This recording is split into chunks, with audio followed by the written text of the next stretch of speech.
கிறிஸ்து இயேசுவுக்குள் பிரியமாக அழைக்கப்பட்டு தெரிந்து கொள்ளப்பட்டதான அன்பு சகோதர மற்றும் சகோதரிகளே, உங்கள் அனைவருக்கும் நம்முடைய சர்வ வல்லமை கொண்ட பரலோக பிதாவாகிய தேவனுடைய பரிசுத்தம் நிறைந்த நாமத்தினாலும் அவரது ஒரே பேரான குமாரனும் நமது அருமை இரட்சகரும் ராஜாவுமாகிய கிறிஸ்து இயேசுவனுடைய இனிதான நாமத்தினாலும் கிருபை அன்போடு கூடிய சமாதானமும் உண்டாகி பெருக கடவுது என்கிறதான அன்பின் வாழ்த்துக்களோடு தொடர்ந்து நாம் பார்த்து வருகிறதான 10 கற்பனைகளின் கோட்பாடுகள் எனக்கூடிய தொடர் வேத பாடத்திலே இதுவரைக்கும் நாம 7 பாடங்களை அங்கு தியானம் செய்திருக்கிறோம்.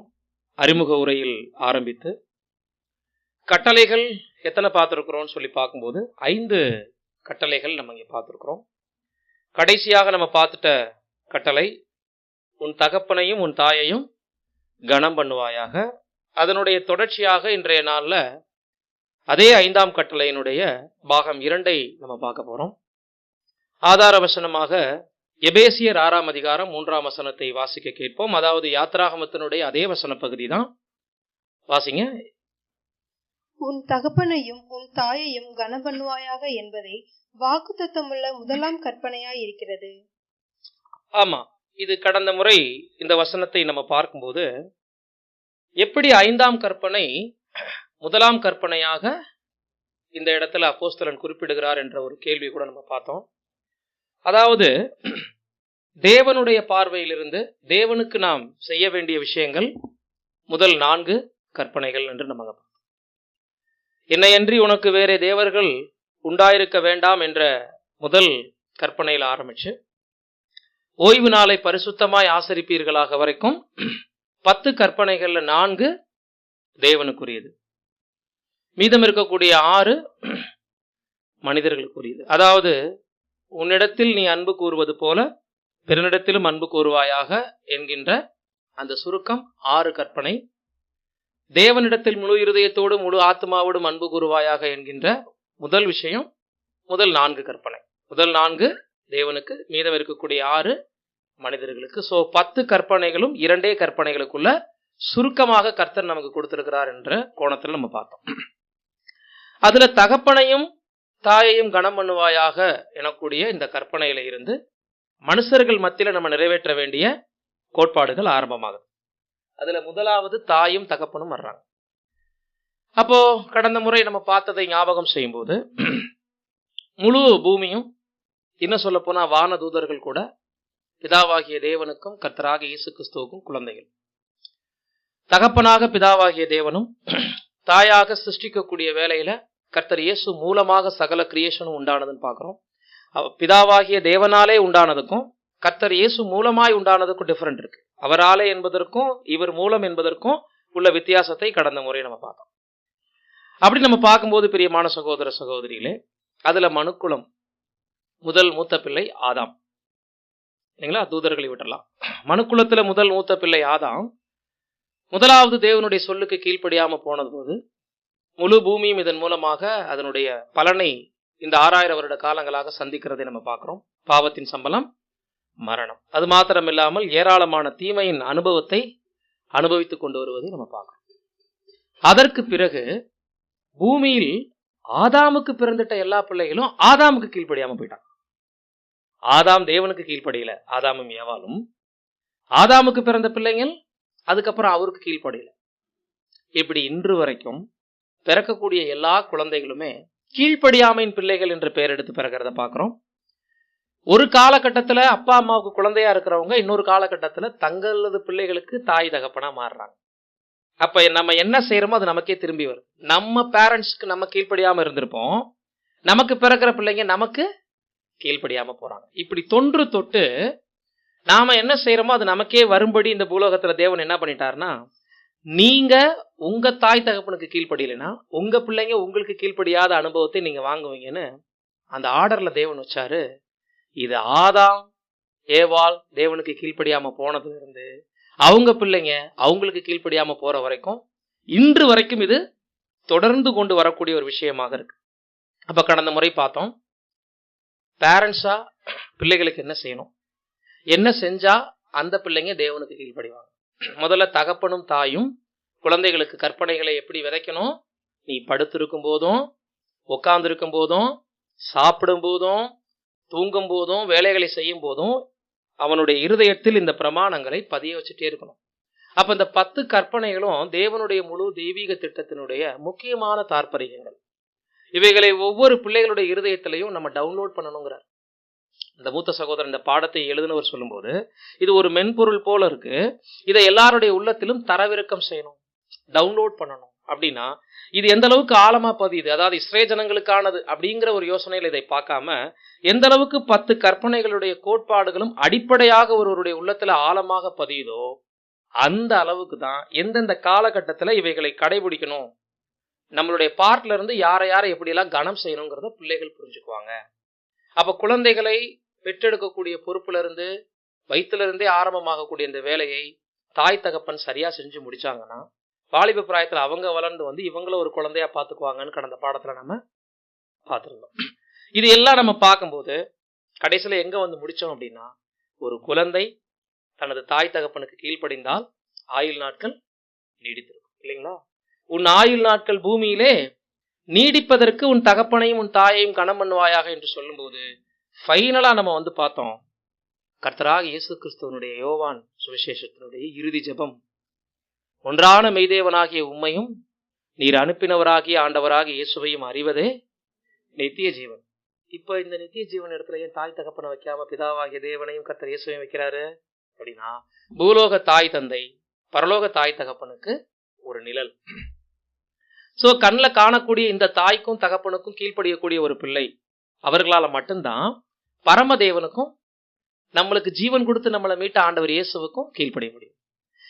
இந்த ஜீவன் ஆயுள் நாட்கள் நீடிக்கும்படி நியாயப்பிரமாணத்துல தேவன் வச்சாரு மாம்ச தாய் தகப்பன. நிஜமாகவே ஆயுள் நாட்கள் நமக்கு நீடிக்கணும்னா நியாயப்பிரமாணத்தின் அடிப்படையில மாம்சீக தாய் தகப்பனுக்கு மாத்திரம் நம்ம கீழ்ப்படிஞ்சா பத்தாது. புது சிருஷ்டி பிரமாணத்துல இது எதற்கு அடையாளமா இருக்குன்னா, பரத்திலிருந்து நம்மை கண்காணிக்கின்ற பரலோக பிதாவுக்கும் நமக்கு ஜீவன் கொடுத்து நம்மளை மீட்ட கிறிஸ்துவுக்கும் கீழ்ப்படுகிறது. அப்ப ஒரு தகப்பனால் ஜீவன் உருவாகுது, தாயால் ஜீவன் வளர்க்கப்படுது. பிதாவாகிய தேவன் ஜீவனுக்கு ஊற்று, அதே நேரத்துல ஒரு தாய் மாதிரி அந்த ஜீவனை உருவாக்க சிரமப்பட்டவர் யாரு அப்படின்னா, பிள்ளைகளுக்காக ஜீவனையும் கொடுத்துட்டார். நம்மளை உருவாக்கும் போது நமக்கு ஜீவன் கொடுத்தாரு, நம்மளை மீட்டெடுப்பதற்காக மரண தண்டனையிலிருந்து நம்மளை பாதுகாப்பதற்காக தனது ஜீவனையே ஒரு தாய் மாதிரி கொடுத்துட்டார். சோ அவர் தான் உண்மையான தாய். நம்மளை உருவாக்குனது பிதாவாகிய தேவன் தகப்பனார். இப்படி அவர்களுக்கு லைஃப் லாங் கீழ்ப்படியும் போது ஆதாம் செய்த அதே தவறை முழு மனுக்குலமும் எதிர்காலத்துல செய்யக்கூடாது. ராஜ்யத்துல எல்லாரும் உயிரோடு வரும் பொழுது அந்த பிரமாணங்கள் எல்லாரும் முன்னாடி இருக்கும். அதாவது ஆதாம் முன்னாடி ஒரு சோதனை வச்சார் இல்லைங்களா, புசிக்கும் நாளில் சாகவே சாவாய், நீ ஜீவனோடு இருக்கணும்னா இதை செய், இதை செய்யக்கூடாது அப்படிங்கிற அந்த நிரந்தர கட்டளை மனுக்குலம் எல்லாத்துக்கும் முன்னாடி வைக்கப்படும். அதற்கான ஒரு எடுத்துக்காட்டாக தான் இஸ்ரேல் ஜனங்களுக்கு தேவன் நியாயப்பிரமாணத்தை கொடுத்திருந்தார். ஏன்னா ஏதேன்ல ஆதாமுக்கு சொல்லப்படாத எந்த விஷயமும் நியாயப்பிரமாணத்துல புதுசாலாம் தோன்றி வரல. அங்க அவருக்கு பரிபூர்ண மனித இருதயத்தில் எழுதப்பட்ட விஷயம்தான் எழுத்து கணக்குல கொடுக்கப்பட்டது. அப்ப எழுத்து வடிவுல ஜனங்களால் அவைகளை ஆவியில் என்ன பண்ண முடியல, புரிந்து அதற்கு கீழ்ப்படிய முடியல. ஆனால் 1000 ஆண்டுல இவைகளை கர்த்தர் இயேசு லேசாக மாற்றி கொடுக்கும் போது, தேவனுடைய ஆவியை அதிகமாக பெற்றுக்கொள்ளும் போது, முழு மனுக்குலமும் ஏன் மாம்ச தாய் தகப்பனுக்கு கீழ்ப்படியும்படி ஒரு பிரமாணத்தை தேவன் வச்சாரு, அதுக்குள்ள என்ன இருக்கு, ஆவிக்குரிய தாய் தகப்பனாக இருக்கக்கூடிய பரலோக பிதாவுக்கும் கர்த்தர் இயேசுவுக்கும் கீழ்ப்படுகிறது பொறுத்தே நமக்கு நித்திய ஜீவன் கன்ஃபார்ம் அப்படிங்கறத அவங்க புரிஞ்சுக்குவாங்க.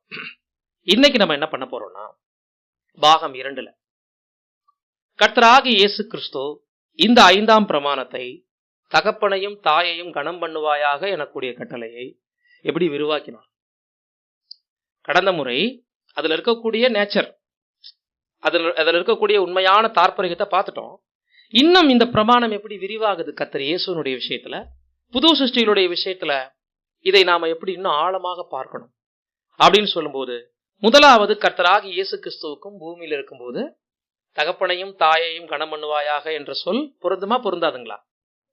கட்டாயமாக ஆண்டவராகிய இயேசு கிறிஸ்துவுக்கு தகப்பனையும் தாயையும் கனம் பண்ணுவாயாக என்கின்ற பிரமாணம் நிச்சயமாக பொருந்தும். ஏன்னா நியாயப்பிரமாணத்துல ஒரு கட்டளை இது.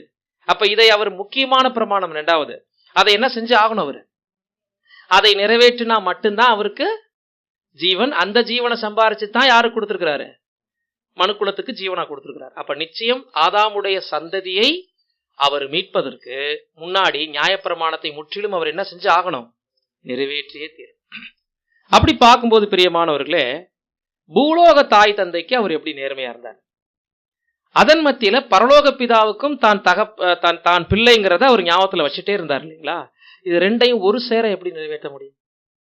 மாம்ச தாய் தகப்பனுக்கு கீழ்ப்படிஞ்சா மட்டும்தான் யாரு கீழ்ப்படிஞ்சதா அர்த்தப்படுது. ஆனால் அவர் பரிபூர்ண மனுஷனாக இருக்கும்போது யாருடைய பிள்ளைங்கிறது அவருடைய ஞாபகத்துல இருந்துகிட்டே இருக்கும். யோசேப்புக்கும் மரியாளுக்கும் தன் தாய் தகப்பன் அவங்க, நான் பிள்ளை அப்படின்ற எண்ணம் அவருக்கு அதிகமா இருந்திருக்குமா? பரலோக பிதாவுக்கு தான் பிள்ளைங்கிற உணர்வு அது அவருக்கு ஜாஸ்தியா இருந்திருக்குமா? பாத்தீங்களா? பரலோக பிதாவுக்கு அவர் பிள்ளைங்கிற உணர்வு தான் அவருக்கு அதிகம் இருந்திருக்கும். எதை தான் அதிகமா சொல்லிட்டே இருந்தாரு? படிங்க, லூக்கா 2ஆம் அதிகாரம் 48-49 வாசிக்க கேட்போம். லூக்கா 2ஆம் அதிகாரம் 48-49. மைக் ஆன் பண்ணிக்கங்க.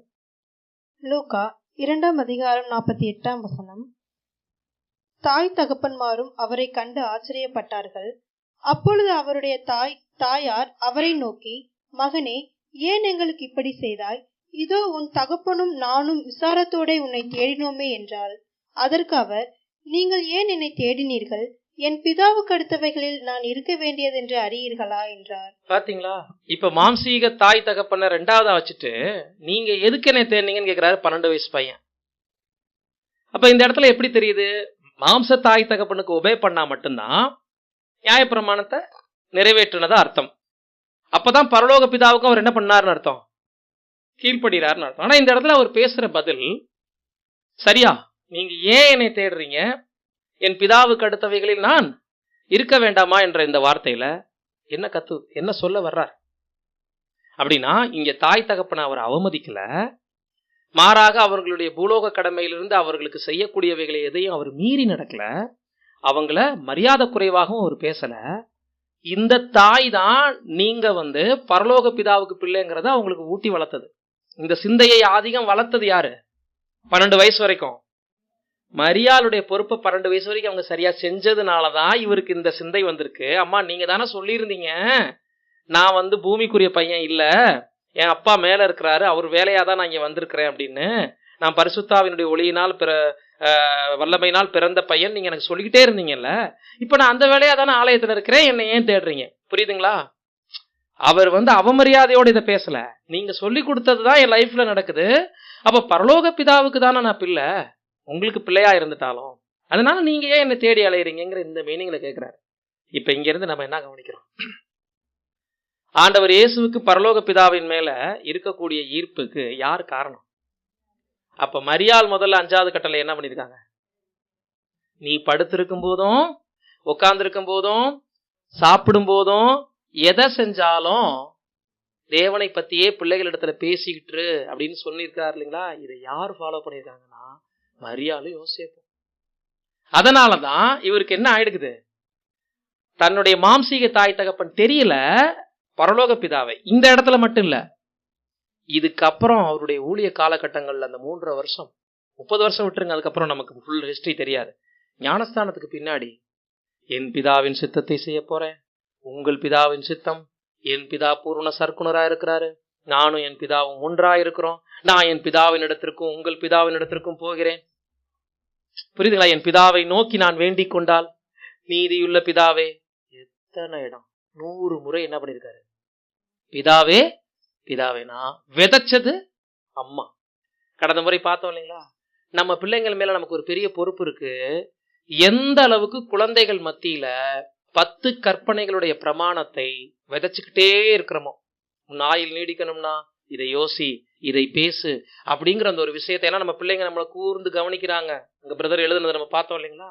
அவங்க கவனிக்கிறாங்க மற்றவங்களை நம்ம எப்படி நடத்துறோம், நாம நேரத்தை எப்படி வேஸ்ட் பண்றோம், நம்ம எதை பிரயோஜனமா பேசுறோம், எதை நம்ம தவிர்க்கிறோம், எதை அப்பா அம்மா கிட்ட முக்கியமான விஷயமா அவங்க பாக்குறாங்க, எது அப்பா அம்மா கிட்ட தேவையில்லைன்னு கவனிக்கிறாங்களோ அதை அவங்க அப்படியே ஃபாலோ பண்றாங்க இல்லைங்களா? இதை யார் செஞ்சிருக்கிறாங்க? 1000 தான் பரிபூர்ண மனிதனாக ஆண்டவர் இயேசு இருந்தாலும் அவருக்கும் 12 வயது வரைக்கும் தன்னுடைய நிலையில் அவர் சரியான பாதையை எட்டுவதற்கு பேரண்ட்ஸினுடைய சரியான அரவணைப்பு தேவைப்பட்டிருக்கு பாருங்க. இதனாலதான் அவர் சொல்லிக்கிட்டே வந்தார். அது மாத்திரமல்ல, இதோட அவருடைய இது முடிஞ்சிருது இல்ல, அவருடைய பூலோக கடமையில இப்ப இவர் என்ன பண்ணாரு? தாய் தகப்பன் அவங்களுக்கு சரியா செஞ்சாங்க. கர்த்தராகி இயேசு கிறிஸ்து தனது பூலோக கடமையில அவங்களுக்கு என்ன செஞ்சாரு? யோவான் 19ஆம் அதிகாரம் 26, 27. அப்பொழுது இயேசு தம்முடைய தாயையும் அருகே நின்ற தமக்கு அன்பாயிருந்த சீஷனையும் கண்டு தம்முடைய தாயை நோக்கி, ஸ்திரீயை, அதோ உன் மகன் என்றார். பின்பு அந்த சீஷனை நோக்கி, அதோ உன் தாய் என்றார். அந்நேரம் முதல் அந்த சீஷன் அவளை தன்னிடமாய் ஏற்றுக்கொண்டான். சாதாரணமா படிக்கிறோம். எந்த இடத்துல நடந்த சம்பவம் இது? சிலுவையில. நம்ம ஹைலைட் பண்ண வேண்டிய விஷயம், ஆண்டவர் ஜீவனுக்கு போராடி கொண்டிருக்கிற நேரம், உயிருக்கு போராடி கொண்டிருக்கக்கூடிய கடைசி தருணம், ஜீவனை விடுவதற்கு அதற்கான முயற்சியினுடைய முடிவு வரப்போகுது. இதோ என் ஆவியை உம்மிடத்தில் ஒப்படைக்கிறேன்னு அடுத்த வசனம் சொல்லுது. அப்படின்னா 99.99% இப்ப இங்க இவர்கிட்ட என்ன இல்ல? பலன் இல்ல. குழஞ்சிருக்கிறாரு.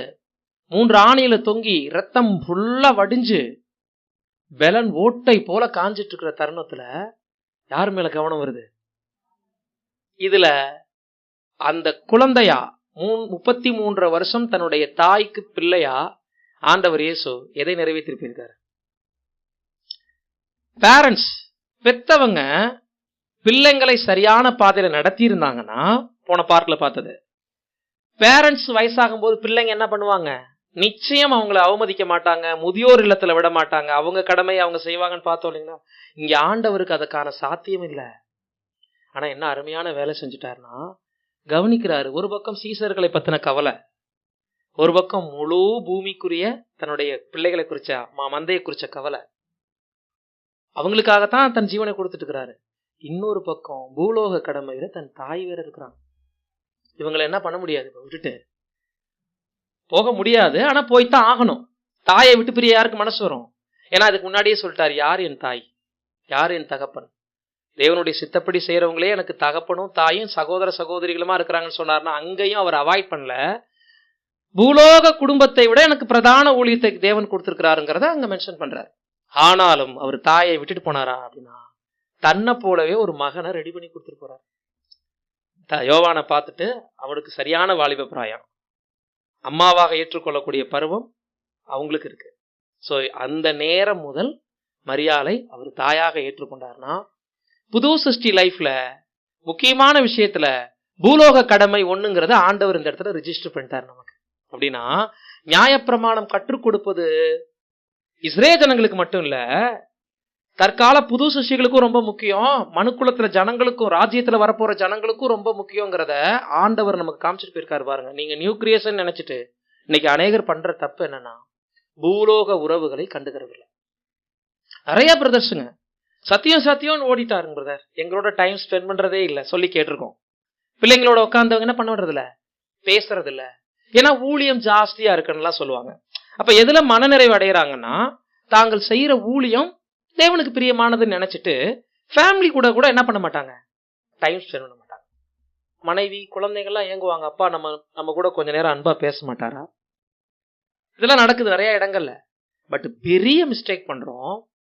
பூலோகம் ஒரு மினி குடும்பம், பரலோக குடும்பம், பரலோகத்துக்கு எடுத்துக்காட்டான குடும்பம் சொல்லும்போது, இங்க நமது சரியான பூலோக கடமைகள்ல மனைவி காட்டக்கூடிய கடமையை, கணவனுக்கு ஆற்றக்கூடிய கடமையை, பெத்தவங்களுக்கு ஆற்றக்கூடிய கடமையை, தன் பிள்ளைகளுக்கு ஆற்றக்கூடிய கடமையை யாரும் மைனஸ் பண்ணிட்டு தேவனுடைய காரியங்களா நம்ம எவ்வளவு ஊழியத்துல ஈடுபட்டாலும் அது ஒரு பிரயோஜனமும் படாது. ஏன்னா கண்ணில் காணக்கூடிய உறவுகளுக்குள்ளேயே என்ன இருக்கு, இன்னைக்கு எல்லா விதமான ஒரு பாச பிணைப்பையும் தேவன் வச்சிருக்கிறாரு. இந்த கடமைகள்ல தவறுவது என்பது, அசட்டை போக்கை ஃபாலோ பண்ணுவது, நம்ம எப்படி இப்போ காணாத தேவன் பேர்ல அன்பு காட்ட முடியும்? அல்லது ரத்த பிறப்பே இல்லாத மத்தவங்க மேல எப்படி அன்பு காட்ட முடியும்? எல்லாமே நமக்கு ரத்த பிறப்பு தான் ஒரு விதத்துல. சொந்த உறவுன்னு வரும்போது இன்னும் கொஞ்சம் கூடுது இல்லையா அந்த உறவு. அப்ப இங்கேயே தாய்க்கும் தகப்பனுக்கும் உடன் பிறந்தவங்களுக்கும் கணவனுக்கும் மனைவிக்கும் பெத்த பிள்ளைகளுக்கும் ஒரு பொறுப்பற்ற நிலைமையில நம்ம காணப்பட்டோம் அப்படின்னா, பாருங்க இந்த பாடம் 2 பார்ட்லயுமே நமக்கு எதை வலியுறுத்துதுன்னா, பேரண்ட்ஸுடைய கடமை ஒண்ணு, அது அவங்க சரியா செஞ்சிருந்ததுனாலதான் கர்த்தர் இயேசு சரியா இருந்தார். தேவனுடைய பிள்ளை தான் அவரு, மாற்று கருத்து இல்ல. ஆனால் அவங்க பொறுப்பை என்ன பண்ணாங்க? கடைசி வரைக்கும் செஞ்சாங்க. சரி, நம்ம போன பின்னாடி நம்ம அப்பா நம்ம அம்மாவை பார்த்துக்குவாருங்கிற எண்ணம் ஆண்டவருக்கு இருந்திருக்கும்ல, பரலோக பிதா. ஆனால் அவரே அந்த பொறுப்பை யோவான் மேல வச்சுட்டு போறாரு. அப்ப பிதாவாகிய தேவன் பேர்ல அவருக்கு நம்பிக்கை இல்லையா? என்ன உணர்த்துறாருன்னா, தேவன் நமக்கு எல்லாம் செய்யறாரு தான், உங்க கடமை என்னாச்சு? உங்களுக்கு என்று பூலோகத்தில் கொடுக்கப்பட்ட கடமையில நீங்க தவறுனீங்கன்னா நாளைக்கு எல்லாரிடத்திலும் இந்த அன்பு எப்படி வளரும் அப்படிங்கறத தான் இந்த உறவின் மூலமாக ஆண்டவர் இயேசு நமக்கு படம் போட்டு காமிக்கிறார் இல்லைங்களா? இது மாத்திரமல்ல, கடைசி வரைக்கும் என்ன பண்ணிருக்கிறார்? பரலோக பிதாவுக்கும் நேர்மையானவராக இருந்து, ஏன்னா பிதாவுக்கு நேர்மையானவராக இருக்கணும்னா அதுல என்ன காரியம் காணப்படணும்? அப்பாவுக்கு பிள்ளையா இருக்கணும்னா அது ஒரே வார்த்தையில சொல்லணும்னா, ஆதாம் தவறியதை ஆண்டவர் இயேசு நிறைவேற்றணும் அப்படின்னா அதுல என்ன ஒரே காரியத்தில் அடங்குது? முழு கீழ்ப்படிதல் இல்லைங்களா? வாசிங்க பிலிப்பியர் 2:8. அவர் மனுஷ ரூபமாக காணப்பட்டு மரண பரியந்தம், அதாவது சிலுவையின் மரண பரியந்தமும் கீழ்ப்படிந்தவராகி தம்மை தாமே தாழ்த்தினார். பாத்தீங்களா? இப்ப ஆண்டவராகி இயேசு கிறிஸ்து யோசேப்புக்கும் மரியாளுக்கும் கீழ் படிந்திருப்பாரா இல்லையாங்கிறதுக்கு இந்த ஒரு வசனம் நமக்கு சான்று. ஏன்? அவர் மாம்ச தாய் தகப்பனுக்கு கீழ் படிஞ்சதுனாலதான் பரலோக பிதாவுக்கு முற்றிலும் முழுவதும் சிலுவை பரியந்த மரண பரியந்தம் கீழ்ப்படிந்தாருங்கிற ஸ்டேட்மெண்ட் வாங்குறாரு. புரியுதுங்களா? ஏன்னா இந்த பேரண்ட்ஸுக்கு கீழ் படியலைன்னா அவரால் என்ன பண்ணிருக்க முடியாது? பரலோக பிதா அதை ஏத்திருக்க மாட்டார். நீ எனக்கு பிள்ளையா இருந்த, லோகோஸா இருக்கும் போதும் எனக்கு பிள்ளையா இருந்தப்பா, பூமியில இருக்கும்போது ஏன் பிள்ளையா இருந்த, ஆனா ஏன் உன்னுடைய பூலோக தாய் தந்தையை நீ மதிக்கல? கேட்டிருப்பாரா இல்லைங்களா? அப்ப நியாயப்பிரமாணத்துல முற்றிலும் முக்கியமான பங்கு என்னன்னா, உன் தகப்பனையும் உன் தாயையும் கனம் பண்ணுவாயா. நல்லா கவனிச்சு பாருங்க. கர்த்தராக இயேசு கிறிஸ்து எல்லாவற்றிலும் நமக்கு ரோல் மாடல். அவர் புது சிருஷ்டிக்கும் மாதிரி, முற்பிதாக்களுக்கும் ஒரு மாதிரி, முழு மனுக்குலத்துக்கும் ஒரு மாதிரி, நியாயப்பிரமாணத்திற்கு கீழ் இருந்த யூதர்களுக்கும் ஒரு மாதிரியாக இருந்தார். எல்லாருக்கும் ரோல் மாடல் அவர்.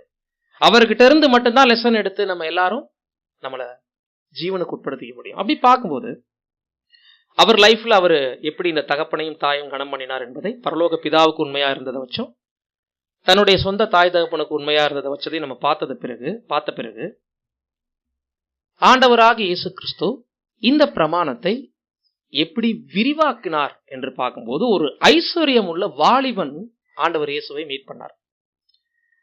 ஒரு ஆட்சியாளர்னு குறிப்பிடப்படுது தமிழ்ல, ஆங்கிலத்துல கலெக்டரா, டாக்ஸ் கலெக்டர்னு நினைக்கிறேன். அவர் ஐஸ்வர்யம் உள்ள ஒரு வாலிபன் அப்படின்னு வச்சுக்கலாம்.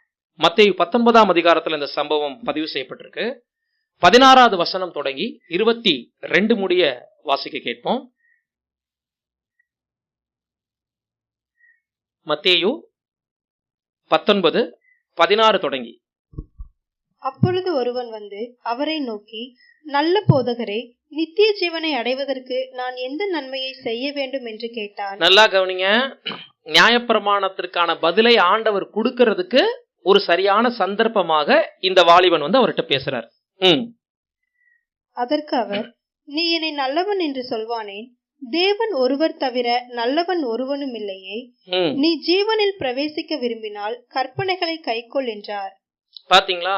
இப்போ பொதுவா சொல்றாரு, என்னை நீ முகஸ்துதி பாடாதப்பா, அவர் நல்லவர்னு அவருக்கு தெரியும், அவர் நல்லவர் இல்லைன்னா இல்ல, ஆனால் இந்த புகழ்ச்சி எனக்கு வேண்டாம். ஏன்னா எந்த ஒரு நன்மை வந்தாலும் அது பரலோக பிதாவுக்குரியது அப்படின்றத அவர் உணர்த்திட்டு, நீ ஜீவனுக்குள்ள போகணும் அப்படின்னா என்ன பண்ண? கற்பனைகளை கைகொள். தேவன் நமக்கு என்ன கற்பனைகளை கொடுத்திருக்கிறாரோ, வலியுறுத்தி இருக்கிறாரோ அப்படின்னு அந்த 10 கற்பனைகளின் கோட்பாடுகளை இங்க மென்ஷன் பண்றாரு. நெக்ஸ்ட். அவன் அவரை நோக்கி, எவைகளை என்று கேட்டான். அதற்கு இயேசு, கொலை செய்யாதிருப்பாயாக, விபச்சாரம் செய்யாதிருப்பாயாக, களவு செய்யாதிருப்பாயாக, பொய்சாட்சி சொல்லாதிருப்பாயாக, உன் தகப்பனையும் உன் தாயையும் கனம் பண்ணுவாயாக, உன்னிடத்தில் நீ அன்பு கூறுவது போல பிறனிடத்திலும் அன்பு கூறுவாயாக என்பவைகளையே என்றார்.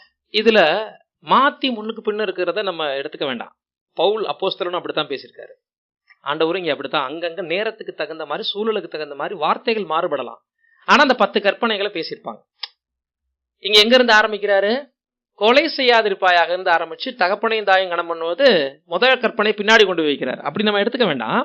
இதெல்லாம் உங்களுக்கு தெரிஞ்ச விஷயம்.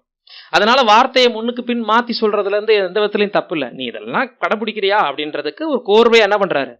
சொல்லிட்டு வர்றாரு. அதுக்கு வாலிபன் என்ன சொல்றாரு? இவைகள் எல்லாம் சிறு வயதுல இருந்தே, அப்படின்னா நியாயப்பிரமாணத்திற்கு கீழே சரியான பக்குவம் அடைந்த ஒரு வாலிபன் தான் இவர். இவர் நியாயப்பிரமாணத்தை நிறைவேற்றாதவரோ தகப்பனையும் தாயும் கனம் பண்ணாதவரோ கிடையாது. எல்லா பிரமாணங்களையும் புரிஞ்சு அதற்கு கீழாக வழிநடந்து வரக்கூடிய ஒரு நல்ல நேர்மையான மனுஷன். சரிங்களா? இப்ப அடுத்து என்ன சொல்றாரு? வாசிங்க, 22 முடிய படிச்சிடலாம். அந்த வாலிபன் அவரை நோக்கி, இவைகளை எல்லாம் என் சிறுவயது முதல் கை கொண்டிருக்கிறேன், இன்னும் என்னிடத்தில் குறைவு என்ன என்றான். அதற்கு இயேசு, நீ பூரண சர்க்குணனாய் இருக்க விரும்பினால் போய் உனக்கு உண்டானவைகளை விற்று தரித்திரருக்கு கொடு, அப்பொழுது பரலோகத்தில் உனக்கு பொக்கிஷம் உண்டாயிருக்கும், பின்பு என்னை பின்பற்றி வா என்றார். அந்த வாலிபன் மிகுந்த ஆஸ்தி உள்ளவனாய் இருந்தபடியால் இந்த வார்த்தைகளை கேட்ட பொழுது துக்கமடைந்தவனாய் போய்விட்டான். பாருங்க, பிரமாணங்களை பேசினார்ல, இந்த பிரமாணங்கள்ல உனக்கு உண்டான எல்லாவற்றையும் விற்று தரித்திரருக்கு கொடு அப்படின்ற ஒரு வார்த்தை வந்துருந்துச்சா 10 கற்பனைகள்ல? இல்லாத ஒண்ணு. இப்ப கர்த்தர் என்ன பண்ணிருக்கிறாரு? ஏன்னா வாலிபன் கொடுத்துட்ட பதில் என்ன? எல்லாத்துக்கும் சரியா இருக்கிறேன் நானு அப்படின்னா இப்ப வாலிபனை எப்படி சோதிக்கிறாருன்னா, நீ 10 பிரமாணங்களையும் அந்த கற்பனைகளின் முக்கியத்துவத்தையும் உள்ளத்துக்குள்ள நல்லா வச்சிருந்தேன்னா நீ செய்ய வேண்டிய இன்னொரு விஷயத்தை நீயே உணர்ந்திருப்ப. அது என்னன்னா, உன்னுடைய ஆஸ்தி நிறைய இருக்கு இல்லையா, உனக்கு தேவையானதை வச்சுக்கிட்டு கூட இந்த இடத்துல சொல்லல, அவைகள் எல்லாவற்றையும் வித்துட்டு போய் தரித்திரருக்கு கொடு அப்படின்ட்டாரு. வாலிபன் என்ன பண்ணிட்டு போயிட்டாரா? உள்ளத்துக்குள்ள துக்கத்தோட அவர் திரும்பி போயிட்டாருன்னா, அப்ப 10 கற்பனைகளின் கோட்பாடுகள் மாம்சீக இஸ்ரேல் ஜனங்களுக்கு ஆவியின்படி உள்ளத்துக்குள்ள போகல, எழுத்தின்படி போயிருக்கு, ஆவியின்படி போகல. இப்ப நமக்கு ஆவியின்படி போயிருக்கு இல்லையா 10 கற்பனைகளின் கோட்பாடுகள். இப்ப அந்த 10 கற்பனைகளின் கோட்பாடுகளும் உள்ளுக்குள்ள என்னென்ன சொல்லி தருதுங்கிறத நம்ம விஸ்தாரமா பார்த்துக்கிட்டே வர்றோம். ஆனா அதை கடந்து ஒரு விஷயத்தை வைக்கிறாரு இங்க. என்ன வச்சிட்டாரு? உனக்கு உண்டான எல்லாவற்றையும் வித்து தரித்திரருக்கு கொடுங்கிற இந்த விஷயத்துல சுருக்கமா 10 கற்பனையில சுருக்கணும்னா எந்த பாயிண்ட் வந்துருது? இப்போ கற்பனை 2ஆக்குறோம். ஆண்டவராக இயேசு கிறிஸ்து 2ஆக்குனார் இல்லைங்களா? மார்க் 12:30-31 எல்லாத்துக்கும் தெரிஞ்ச விஷயம்தான். உன் தேவனாகிய கர்த்தரிடத்தில் முழு இருதயத்தோடும் முழு ஆத்மாவோடும் அன்பு கூறுவாயாக. இதற்கு ஒப்பாயிருக்கிற 2ஆம் கற்பனை, உன்னிடத்தில் நீ அன்பு கூறுவது போல. வந்துருச்சு இல்லப்போ? நீ எல்லாவற்றையும் விற்று தரித்திரருக்கு கொடுங்கறதுல எது வந்துருது? கற்பனையை 2ஆ பிரிச்சிருங்க. 4 தேவனுக்கு, 6 மனுஷனுக்கு. இப்ப ஆண்டவர் கொலை செய்யாதிருப்பாயாக, விபச்சாரம் செய்யாதிருப்பாயாக, பொய்சாட்சி சொல்லாதிருப்பாயாக, களவு செய்யாதிருப்பாயாக, தாய் தகப்பனையும் கனம் பண்ணுவாயாகன்னு சொல்லிட்டு இந்த 6க்கும் ஒரே ஆன்சர் என்னன்னா, உன்னிடத்துல இருக்கிறத வித்துட்டு தரித்திரருக்கு கொடுனா அவருக்கு புரியலப்ப. யாருக்கு? வாலிபனுக்கு. ஆனா ஆண்டவர் எதைத்தான் செய்ய சொல்லியிருக்காரு? 10 2ஆ பிரிச்சு 1 தேவனுக்கு கொடுத்துருவ கண்டிப்பா. ஏன்னா காணாத தேவன் பேர்ல அன்பு உனக்கு கட்டாயம் வந்துடும். மிச்சம் 6 விஷயம் இருக்குல்ல, அதெல்லாம் நிறைவேற்றுறியா? ஆமா நிறைவேற்றுறேன், சிறுவயது முதல் கடைபிடிக்கிறேன். அப்படியா? இந்த 6க்குள்ள என்ன இருக்கு தெரியுமா? உன்னில் நீ அன்பு கூறுவது போல. ஏன்னா 4க்குள்ள 1 இருக்கு, அது தேவன் பேர்ல வைக்கிற அன்பு. 6க்குள்ள என்ன இருக்கு? மற்றவங்க எல்லார் மேலேயும் அன்பு நீ வச்சிருந்தேன்னா தனித்தனியா கொலை, விபச்சாரம், திருட்டுன்னு எல்லாம் பேச வேண்டாம்ப்பா. மொத்தத்துக்கு வித்து கொண்டு போய் தரித்திரருக்கு கொடு. இதுதான் விளம்பரத்துக்கு நம்ம எதையும் செய்ய ரெடி. இன்னைக்கு நிறைய ஐஸ்வர்யவான்கள் அப்படித்தானே பண்றாங்க. அவங்க பேர் எழுதி போடணும், இவ்வளவு டொனேஷன் கொடுத்தாருன்னு அவங்க பேரை எழுதணும் நோட்ல. ஏதாவது கோயில்களுக்கு வரி கொடுத்தாங்கனாலோ, ஏழைகளுக்கு தான தர்மம் செஞ்சாங்கனாலோ இன்னைக்கு வீடியோ எடுத்துக்கிட்டு பணம் காசை கொடுக்குறாங்க. ஏன்? யார் கொடுத்தாங்கன்னு தெரியணும். ஆனா எல்லாவற்றையும் நேசிக்கும் போது சதுசேயர் பரிசேயர்கள் போல, இந்த வாலிபன் போல, ஐஸ்வர்யவான்கள் போல உள்ளவங்க விளம்பரத்துக்கு செஞ்சிருப்பாங்க. உள்ளத்துல இருந்து செய்யலங்கிறத அந்த வாலிபன் விசனப்பட்டு போனதை வச்சு நம்ம அழகா கண்டுபிடிச்சிடலாம். இப்ப இந்த இடத்துல ரொம்ப அருமையான ஒரு பதில் சொல்றாரு சகோதரன். அந்த வாலிபன் தாயையும் தகப்பனையும் கனம் பண்ணிருக்கிறார் இல்லையா? அப்ப ஒரு பிரமாணத்தை கடைபிடிச்சிருக்காரு. கொலை செய்யாதிருப்பாயாக கடைபிடிச்சிருக்கிறாரு, களவு செய்யல கடைபிடிச்சிருக்கிறாரு. அப்படிப்பட்டவர் ஏன் விசனத்தோட போறாரு? ஏன் ஆண்டவருடைய பதில் அவருக்கு சோர்வாக இருந்தது அப்படின்னா, அவர் கூர்ந்த அன்பு கடமை அன்பு. யார் கூர்ந்தது? இந்த ஐஸ்வர்யமுள்ள வாலிபனுடைய அன்பு தன் தாய் தகப்பனுக்கு அவர் பூலோக கடமையை செஞ்சிருந்தாலும் தேவனுடைய வார்த்தைக்கு முழுக்க அவர் கீழ்ப்படிஞ்சிருந்தாலும், அந்த எழுத்தின் வடிவில் அவர் ஃபாலோ பண்ணியிருந்தாலும், யாரை பத்தியும் அவர் பொய் சாட்சி சொல்லல, திருடல, கொலை செய்யல, எல்லாம் வச்சுக்கோங்க. இது எல்லாம் ஒரு கடமைக்காக நிறைவேற்றப்பட்டது அப்படி வச்சுக்கோங்க. தகப்பனையும் தாயும் கணம் பண்ணி இருந்து ஜீவனுக்கு ஏதுவானதை செஞ்சிருந்தாலும், ஏன்னா தாய் தகப்பனை கணம் பண்ணாதான் அவருக்கு என்ன கிடைக்கும்? ஜீவனே கிடைக்கும். அதையும் அவர் செஞ்சிருந்தாலும் அது கடமை. இப்ப என்னுடைய தாயையும் என்னுடைய தகப்பனையும் நான் கணம் பண்ணேன்னா அதுக்கு பேர் என்னங்க? கடமை இல்லைங்களா? என்னுடைய தாய் என்னுடைய தகப்பனுங்கிறது ஒரு விதத்துல சுயநலமா மாறுது இல்லைங்களா? என் பிள்ளைக்கு நான் எல்லாம் செஞ்சேன்னா அதுவும் கடமைங்கிறதோட சேர்த்து இன்னொரு வார்த்தை இருக்கு, சொல்லுங்க, சுயநலம். அது இப்ப என் பிள்ளைங்கிறது அது எதை வெளிப்படுத்துது? என் தாய் தகப்பன்கிறது எதை வெளிப்படுத்துது? சுயநலம். இப்ப வாலிபன்ட்ட என்ன இருக்கு? 10 கற்பனைகள் உள்ளத்துக்குள்ள இல்ல, அவருடைய தேவைகளை, அவருடைய குடும்பத்துக்கான தேவைகளை செஞ்சிருப்பாரு. ஆனா அது எப்படி பொதுநலமா மாறும்னா, உன்னிடத்தில் நீ அன்பு கூறுவது போல பெருனிடத்தில் அன்பு கூறுவாயாக. இதுல வசனப்பட்டு போயிட்டார். இப்ப அந்த வாலிபன் மாத்திரம் எல்லாத்தையும் வித்திருந்தாருன்னா என்ன பண்ணிருக்கலாம்னா, தனது வயதான தாய் தகப்பனை மாறி ஆயிரக்கணக்கான பேத்தை போஷிச்சிருக்கலாம்.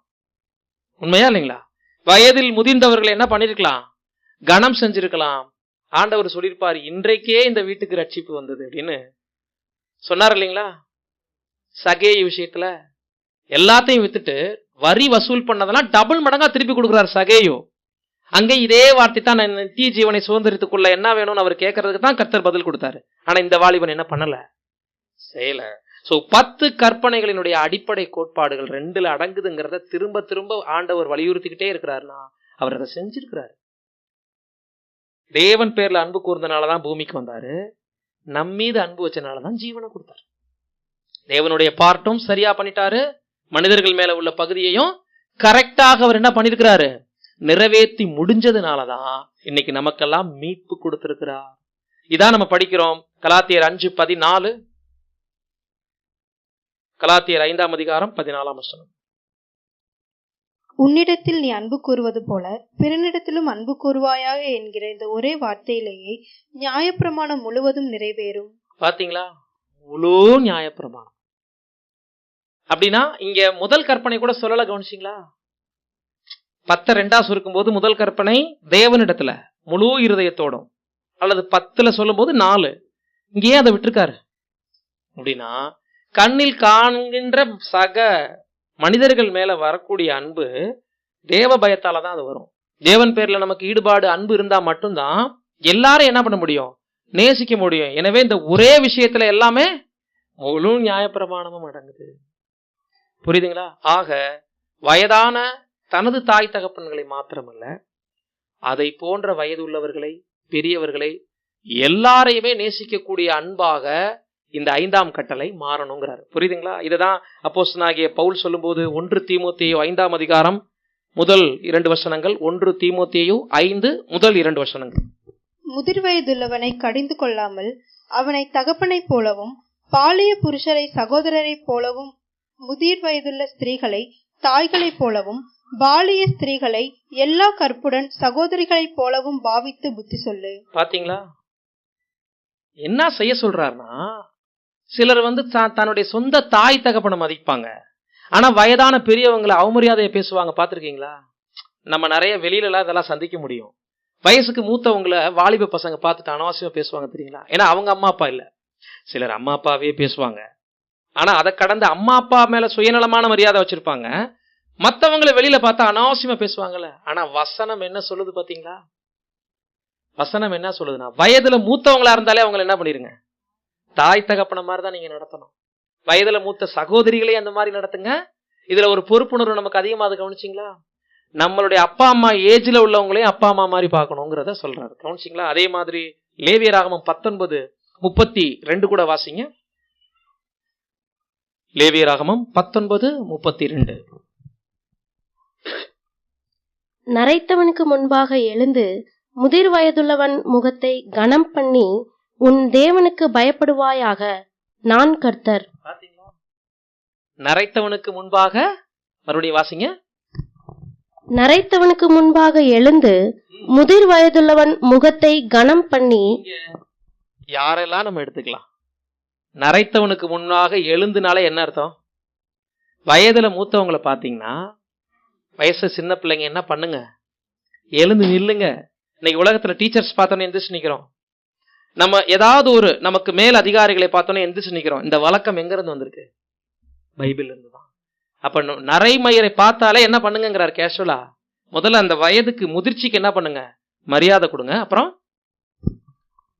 முதிர் வயதுள்ளவன் முகத்தை கனம் பண்ணி. முகத்தை கனம் பண்ணி. இன்னைக்கு வணக்கங்கள் வைக்கிறோம் இல்லைங்களா? அவங்கள பார்க்கும்போது நம்ம புன்னகையோட முதிர் வயதா முதல்ல எந்திரிச்சு நிக்கிறோம். அதுக்கப்புறம் அவங்களுக்கு ஒரு வணக்கம் வைக்கிறோம் இல்லைங்களா? இது எல்லாமே வேதம் வலியுறுத்துது. எந்த பொறுப்பு நிமித்தமும் இல்ல. உங்க தாய் தகப்பனா இருக்கணும்ன்ற கட்டாயம் கூட கிடையாது. ஆனா கனம் பண்ணுங்க. அப்புறம் உன் தேவனுக்கு பயப்படுவாயாக, நான் கர்த்தர். அப்ப மாம்சத்துல பார்க்கக்கூடிய எந்த மனிதர்களையும் வயதுக்கு மூத்தவர்களையும் நீங்க மதிக்கும் போதுதான் இது யாருக்கு பயப்படுறதா உறுதிப்படுதுங்கிறாரு? தேவனுக்கு பயப்படுறதாக அர்த்தப்படுகிறது. பாருங்க எவ்வளவு விஷயங்கள் கனெக்ட் ஆகுது பாருங்க. அதனாலதான் தகப்பனையும் தாயையும் கனம் பண்ணுவாயாகங்கிற அந்த ஒரு பாகத்தோட நம்ம இதை விடாம இன்னும் கூடுதலான சில விஷயங்களை பார்ப்பதற்காக இந்த விஷயம் பார்த்துட்டு இருக்கோம். அடுத்து இந்த பாடத்தை இயற்றிய சகோதரர் நமக்கு சொல்லும் போது, தாய் தகப்பன் லிஸ்ட்ல இப்ப வேற யாரும் வராங்க அப்படின்னா, முக்கியமான ஒரு ஆச்சரியமான பாயிண்ட் கூட இங்க கொடுக்குறாரு. ஆவிக்குரிய தாய் தகப்பன் அப்படின்னு சொல்றாரு. யார் ஆவிக்குரிய தாய் தகப்பன்? பிதாவாகிய தேவனும் கிறிஸ்துவும் முதவே பார்த்தாச்சு. இப்ப இந்த இடத்துல பூலோக தாய் தகப்பன்கள் அவங்கள மாதிரியே எல்லாரையும் நேசிக்கணும், அப்படி பார்வையில பார்த்துட்டு வர்றோம். அதுல வயது முதிர்ந்தவர்களையும் கனம் பண்ணணும், மரியாதை கொடுக்கணும், அவங்களை அவமதிக்க கூடாதுன்னு பார்த்துட்டு வந்துட்டு இருக்கிறோம். ஆவிக்குரிய தாய் தகப்பன்னு சொல்றேன். சத்தியத்தின் பாதையில நமக்கு தேவனுடைய வார்த்தைகளை போதித்து புத்தி சொல்லி நடத்தக்கூடிய மூத்த சகோதரர்களை தாய் தகப்பன்னு சொல்றார். எங்க இருந்தே கொண்டு வரார் அப்படின்னா, அப்போஸ்தலர்கள்ல இருந்து நமக்கு தாய் தகப்பன்னு சொல்றார். 12 அப்போஸ்தலர்கள், அதாவது ஆண்டவராக இயேசு கிறிஸ்துவுக்கு அப்புறம் பிதாவாகிய தேவன் தந்தை, ஆண்டவராக இயேசு கிறிஸ்து நமக்கு தாய். இத கடந்து பூலோக தாய் தகப்பனுக்கு நம்ம என்ன பண்றோம்? கீழ்ப்படுகிறோம். வயதுக்கு பெரியவங்களை மதிக்கிறோம். எல்லாம் வந்துட்டு இருக்கு. குறிப்பாக சொல்லும் போது ஆவிக்குரிய வகையில் நம்மை பெற்றெடுத்தவர்கள் சுவிசேஷ யுகம் முழுவதிலும் காணப்படுகிறார்கள். ஆனா உண்மையிலேயே அவங்க ஆவிக்குரிய தாய் தகப்பனா இருக்கணும். புரியுதுங்களா? இப்ப மிஸ்கைட் பண்றவங்க கூட இருப்பாங்க. சத்தியத்தை சரியான விதத்துல கற்றுக்கூடாமல் தவறான பாதையில மிஸ்யூஸா வழிநடத்தக்கூடவங்க இருப்பாங்க. அவங்க விட்டு வெளியெல்லாம் வர்றதெல்லாம் நடக்குது இன்னைக்கு. அந்த மாதிரி சத்தியத்தின் பாதையில இல்லாம தவறான முறையில வழிநடத்தக்கூடியவர்களை விட்டு வெளியே போறதும் அவர்களுக்கு கீழ்ப்படியாம இருக்கிறதையும் பத்தி இங்க நம்ம பார்க்கல. உண்மையாகவே மெய் சத்திய உபதேசத்தில் நம்மளை வழிநடத்தி வந்திருப்பாங்க. புரியுதுங்களா? யாரையெல்லாம் அங்க சொல்றாருன்னா, சபையினுடைய, அதாவது அப்போஸ்தலர்கள்ல இருந்து ஆரம்பிச்சு சபைகளை கண்காணிக்கக்கூடிய மெய்ப்பர்கள் மூப்பர்கள்னா 2000 வருஷமுமே அப்ப அப்போஸ்தலர்கள் நமக்கு தாயும் தகப்பனுமா இருந்திருக்காங்க. அந்தந்த சபைகள் தோறும் ஏற்படுத்தப்படக்கூடிய மூப்பர்களை சொல்றாங்க. தேவனுடைய வார்த்தையை நமக்கு போதிக்கக்கூடிய போதகர்களை சொல்லலாம், சுவிசேஷர்களை சொல்லலாம். இவங்கெல்லாம் எதுல ரிஸ்க் எடுக்கிறாங்க? இப்போ ஒரு தகப்பனும் தாயும் ஒரு ஜீவனை உலகத்துக்கு கொண்டு வர்றதுல ரிஸ்க் எடுத்தவங்க. ரெண்டாவது, அந்த ஜீவனை நல்ல பாதையில நடத்துறதுக்கு முயற்சி பண்றவங்க. இதே விஷயம் ஊழியக்காரர்கள்ட்ட எப்படி சாத்தியம் அப்படின்னா, பவுல் இதே விஷயத்தை பதிவு பண்றாரு பாருங்க. 1 தெசலோனிக்கேயர் 2ஆம் அதிகாரத்துல 7 12 முடிய வாசிங்க. 1 தெசலோனிக்கேயர் 2 7 முதல் 12 வரை. உங்களிடத்தில் பட்சமாய் நடந்து கொண்டோம். பால் கொடுக்கிற தாயானவள் தன் பிள்ளைகளை காப்பாற்றுகிறது போல நாங்கள் உங்கள் மேல் வாஞ்சையாயிருந்து தேவனுடைய சுவிசேஷத்தை உங்களுக்கு கொடுத்ததும் அல்லாமல், நீங்கள் எங்களுக்கு பிரியமானவர்களானபடியினாலே எங்கள் ஜீவனையும் உங்களுக்கு கொடுக்க மனதாயிருந்தோம். சகோதரரே, நாங்கள் பட்ட பிரயாசமும் வருத்தமும் உங்களுக்கு ஞாபகம் இருக்கும். உங்களில் ஒருவனுக்கும் பாரமா இராதபடிக்கு இரவும் பகலும் நாங்கள் வேலை செய்து தேவனுடைய சுவிசேஷத்தை உங்களிடத்தில் பிரசங்கித்தோம். விசுவாசிகளாகிய உங்களுக்குள்ளே நாங்கள் எவ்வளவு பரிசுத்தமும் நீதியும் பிழையின்மையுமாய் நடந்தோம் என்பதற்கு நீங்களும் சாட்சி, தேவனும் சாட்சி. 12 வசனங்கள் படிச்சீங்களா? மேலும் தம்முடைய ராஜ்யத்துக்கும் மகிமைக்கும் உங்களை அழைத்த தேவனுக்கு நீங்கள் பாத்திரராய் நடக்க வேண்டும் என்று தகப்பன் தன் பிள்ளைகளுக்கு சொல்லுகிறது போல நாங்கள் உங்களில் ஒவ்வொருவனுக்கும் புத்தியும் தேறுதலும் எச்சரிப்பும் சொன்னதை அறிந்திருக்கிறீர்கள். பாத்தீங்களா? தாயாகவும் தன்னை சொல்லியிருக்கிறாரு, தன்னைனா தன்னை போன்ற சக ஊழியக்காரர்கள் எல்லாம் எல்லாரையும் சேர்த்து என்ன சொல்லிட்டாரு? தாய். அதே நேரத்துல உங்களுக்கு புத்தி சொல்ற விஷயத்துல நாங்க யாராவும் இருந்துட்டோன்றாரு, தகப்பனாவும். அதுக்காக அப்போஸ்தலர்களை அப்பா அம்மான்னு கூப்பிட சொல்லல. அவங்களுடைய ஆவிக்குரிய உத்தியோகம் எப்படி இருக்கு? இப்ப இதுல என்ன பொறுப்பு உணர்ச்சியை பேசிட்டு வர்றாருன்னா, ஒரு தகப்பனும் தாயும் ஒரு குழந்தையை எப்படி கண் விழிச்சு பாத்துக்குவாங்க, குழந்தைக்கு எந்த கேடு வந்துடாத அளவுக்கு எப்படி கேர் எடுப்பாங்க. இப்ப சத்தியத்தை பிரகடனப்படுத்த, சத்தியத்தை கொண்டு போய் கொடுக்க ஒரு தாயை போல கண் விழிப்புகள்லையும் காவல்கள்லையும் எல்லாம் இருந்து கஷ்டப்பட்டு ஒரே நோக்கம் அவங்களுக்கு இருந்துச்சு, சபைகள் பலப்படணும், பரிசுத்தவான்கள் என்ன பண்ணப்படணும், உபசரிக்கப்படணும், வளர்ச்சி அடையணுங்கிற இந்த பிரயாசம் அவங்களுக்கு இருந்துச்சு இல்லையா? இப்ப குழந்தை பால் குடிக்கணும், குழந்தை வளர்த்தெடுக்கப்படணும், குழந்தை நல்ல பாதையில வளர்ச்சி அடையணும் போது இந்த தாயும் தகப்பனும் எப்படி எல்லாம் ரிஸ்க் எடுப்பாங்க அந்த குழந்தைக்காக. இதே ஆவிக்குரிய வகையில சொல்றாரு. ஆரம்ப கால ஃபாலோ கிளாஸ் எடுக்கிறது மட்டும் இல்ல, சபையை வளர்த்தெடுக்கணுங்கிறதுக்கான பிரயாசங்களை எடுக்கிறாங்க இல்லைங்களா? அதுக்காக அவங்க எவ்வளவு முயற்சி எடுக்கிறாங்கன்னா, தாய் ஜீவனையே கொடுத்து அது பால் மூலமாக குழந்தைக்கு சத்தான ஆகாரமா மாறுறது மாதிரி தேவனுடைய வார்த்தையும் புத்திமதியும் சொல்லக்கூடிய சகோதரர்கள் தங்கள் ஜீவனை பலியாக்கித்தான் என்ன பண்றாங்க, தேவனுடைய வார்த்தையை கொடுக்குறாங்க. அதே மாதிரி ஒரு தகப்பன் சிச்சை பண்றது மாதிரி, தகப்பன் அன்பு காட்டுறது மாதிரியும் சில நேரங்கள்ல கடிந்து கொள்ளுதலே என்ன பண்றாங்க, வைக்கிறாங்க இல்லைங்களா? அதனாலதான் தங்களை தாயாகவும் தகப்பனாகவும் இந்த இடத்துல அவர் குறிப்பிடுறதை நம்ம பார்க்கிறோம். வேதத்துல நீங்க எடுத்து பார்த்தீங்கன்னா, ஆண்டவராக இயேசு கிறிஸ்துவுக்கு அப்புறம் அப்போஸ்தலர்களுடைய எல்லா போதனைகளுமே நமக்கு ஒரு தாய் கண்டிக்கிற மாதிரியும் ஒரு தகப்பன் கண்டிக்கிற மாதிரியும் தான் இருக்கும். ஏன் இவங்க சொல்றதை நம்ம கேட்கணும் அப்படின்னு யோசிக்காத அளவுக்கு தேவனே அவங்களுக்கு என்ன அங்கீகாரத்தை கொடுத்துட்டாருன்னா, இவங்க உங்களுக்கு ஸ்பிரிச்சுவலா ஃபாதர் மதர், இன்னது செய்யணுங்கிறதையும் உங்களுக்கு கற்றுக் கொடுத்துருக்குறாங்க, இன்னது செய்யக்கூடாது.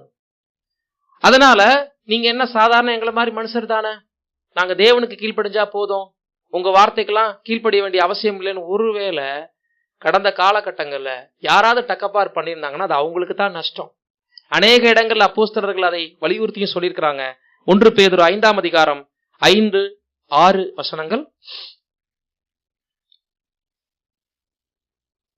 1 பேதுரு 5:5-6. அந்தப்படி இளைஞரே, மூப்பருக்கு கீழ்ப்படியுங்கள். நீங்கள் எல்லாரும் ஒருவருக்கொருவர் கீழ்ப்படிந்து மனத்தாழ்மையை அணிந்து கொள்ளுங்கள். பெருமையுள்ளவர்களுக்கு தேவன் எதிர்த்து நிற்கிறார், தாழ்மையுள்ளவர்களுக்கோ கிருபை அளிக்கிறார். ஆகையால் ஏற்ற காலத்திலே தேவன் உங்களை உயர்த்தும் படிக்கு அவருடைய பலத்த கைக்குள் அடங்கியிருங்கள். இப்போ இந்த வசனத்தை பேதுரு பேசும்போது பேசிட்ட விஷயங்களை இன்னைக்கு எடுத்துக்கிற சகோதரர்கள் எப்படி எடுத்துக்கிறாங்க தெரியுங்களா? பேதுரு வயசானவர், இப்ப வாலிபர்கள் எல்லாம் வயசானவங்களை என்ன பண்ணிட்டு இருக்கிறாங்க, அவமானப்படுத்துறாங்க, அவமதிக்கிறாங்க. எனவே வயதுக்கு மூத்தவங்களை புறாத்தையும் என்ன பண்ணுங்க, அவங்களுக்கு கீழ்ப்படிதல் காட்டுங்க, அவங்களுக்கு அடங்கி நடங்கன்னு பேதுரு சொல்றாருன்னு ஒரு புரிதல் இருக்கு கிறிஸ்தவ உலகத்துல. பைபிள் ஸ்டூடெண்ட் மத்தியில கூட இருக்கு இந்த மாதிரி புரிதல். ஆனா இங்க நடந்தது என்ன தெரியுங்களா?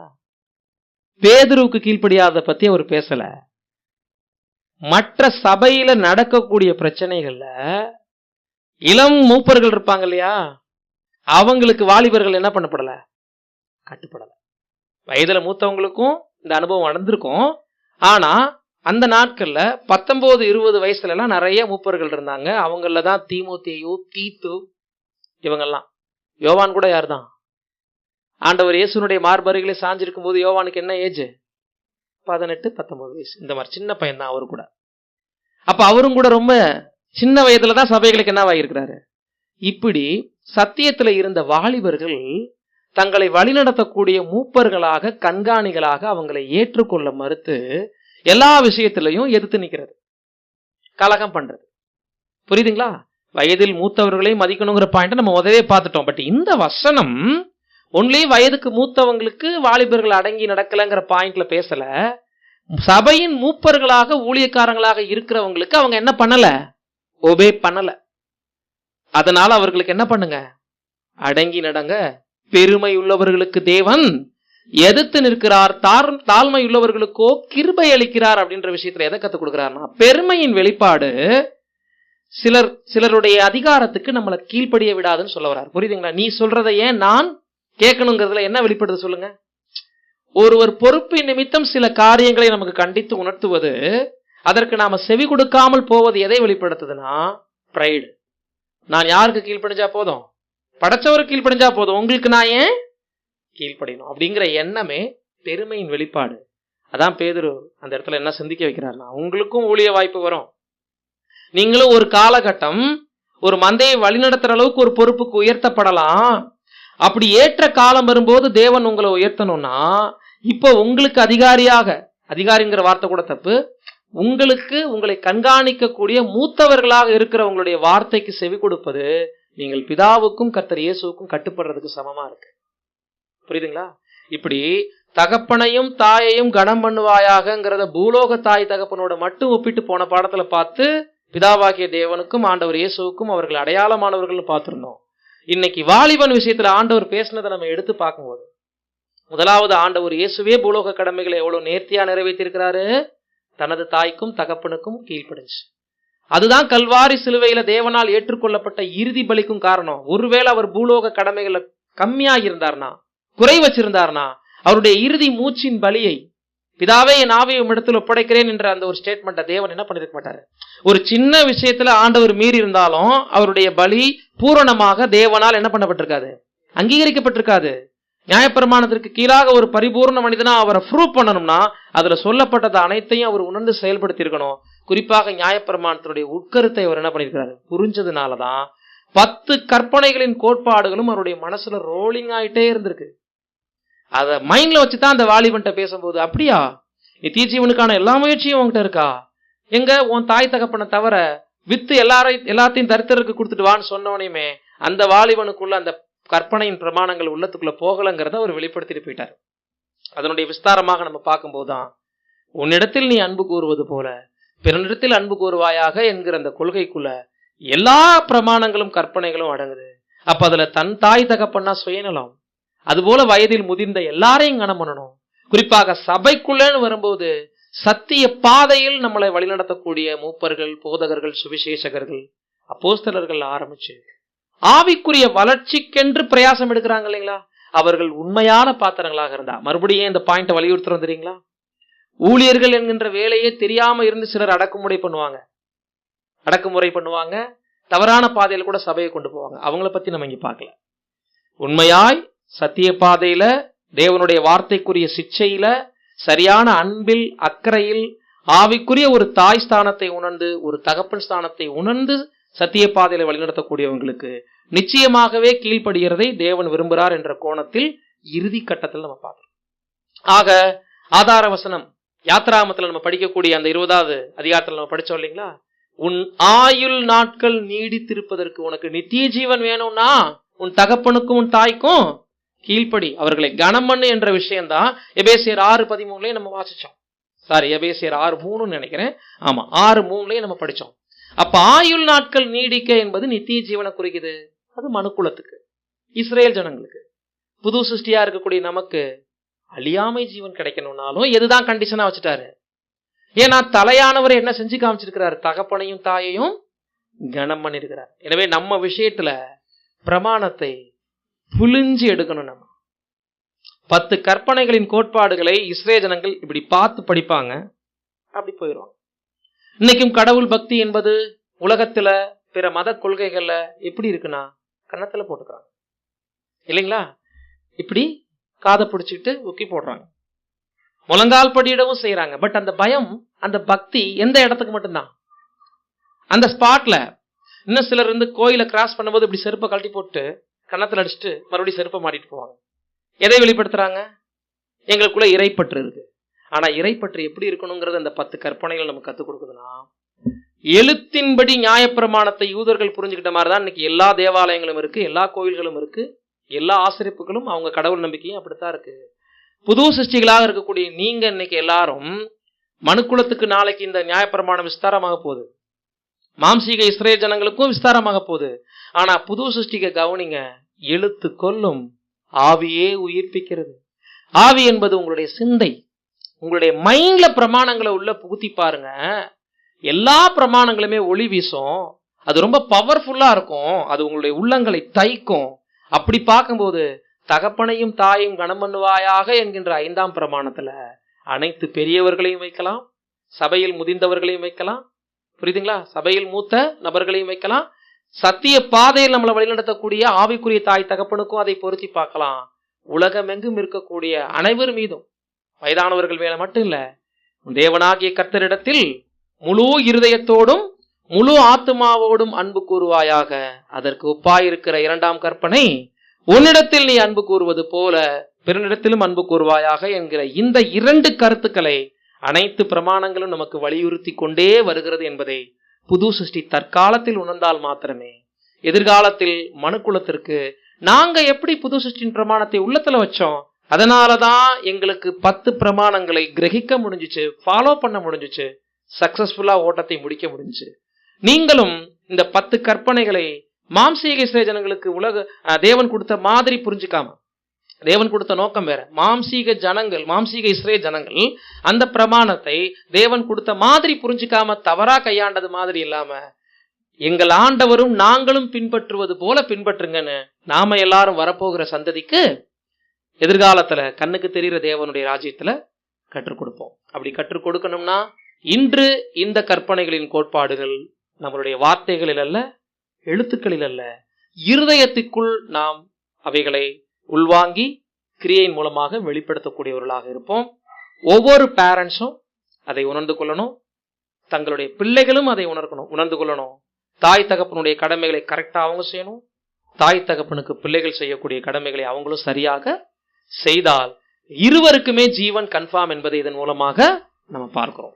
சோ தொடர்ந்து அடுத்த பிரமாணங்களை நாம் பார்க்கும் வரைக்கும் தேவன் தாமே நாம் ஒவ்வொருவரையும் ஆசீர்வதிப்பாராக. ஆமென்.